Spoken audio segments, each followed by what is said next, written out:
From books to food items like tea, coffee, and nuts from Kenya, to this statue of a lion protecting its cubs.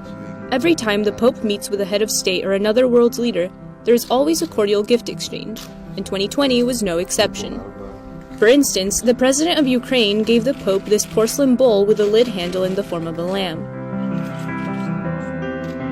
Among the presents were also religious items, like this wooden staff from the ambassador of the Dominican Republic to the Holy See.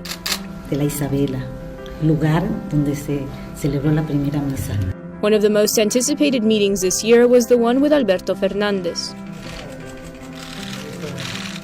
The new president of Argentina gave his compatriot, the Pope, a handcrafted woven piece made by people with disabilities. He also gave him books on coffee shops in Buenos Aires and a statue of the slave Negro Manuel, who discovered the sculpture of Our Lady of Luján.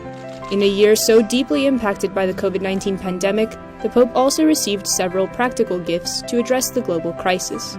The president of Slovakia, for instance, gave him thousands of coronavirus tests provided by Slovakian scientists. She also gave him a modern image of Our Lady of Sorrows, patroness of her country. He also met with 4 Italian siblings, all nurses, who during the most difficult moment of the pandemic brought the Pope 2 gifts, their work scrubs, and a so-called box of tears. Abbiamo raccolto le lettere dei pazienti. We collected letters from patients and healthcare workers, recounting their experiences during the pandemic. These represent their tears. The nurse's uniform represents the sweat and the love of life. Love of life has to be more contagious than the virus. We wrote to the Pope, requesting an audience to deliver these items. A few months later, they responded that they would be happy to welcome us.